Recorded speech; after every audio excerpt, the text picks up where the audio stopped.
semuanya, kita akan membahas tentang aspek permasalahan ekonomi. Yang pertama, ilmu ekonomi sebagai suatu disiplin ilmu. Terdapat 3 ahli yang mengemukakan pendapatnya mengenai ilmu ekonomi. Dapat disimpulkan bahwa ilmu ekonomi itu merupakan suatu disiplin tentang aspek-aspek ekonomi dan tingkah laku manusia. Kedua, pembagian ilmu ekonomi. Ilmu ekonomi dapat dibedakan menjadi 2. Yang pertama, ilmu ekonomi positif, ilmu yang hanya melibatkan diri dalam masalah apakah yang terjadi. Karena itu, ilmu ekonomi positif itu netral terhadap nilai-nilai.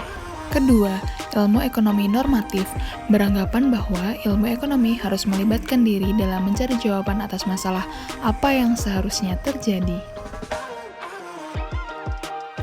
Ketiga, kerangka makroekonomi.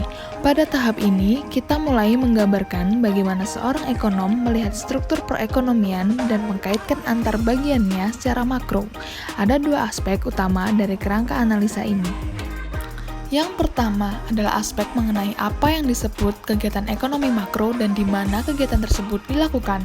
Contoh di mana adalah pasar barang, pasar uang, pasar tenaga kerja, dan pasar luar negeri. Yang kedua adalah aspek mengenai siapa pelaku-pelakunya. Rumah tangga, produsen, pemerintah, lembaga keuangan, dan negara-negara lain. Dan yang terakhir, kita membahas tentang problema dasar ekonomi makro. Permasalahan kebijakan makro mencakup 2 permasalahan pokok.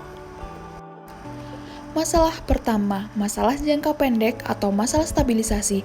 Masalah ini berkaitan dengan bagaimana menyetir perekonomian nasional dari bulan ke bulan, dari triwulan ke triwulan, atau dari tahun ke tahun, agar terhindar dari 3 penyakit makro, yaitu inflasi, pengangguran, dan ketimpangan dalam neraca pembayaran. Masalah yang kedua adalah masalah jangka panjang atau masalah pertumbuhan. Masalah ini adalah mengenai bagaimana kita menyetir perekonomian kita agar ada keserasian antara pertambahan penduduk, pertambahan kapasitas produksi, dan tersedianya dana untuk investasi.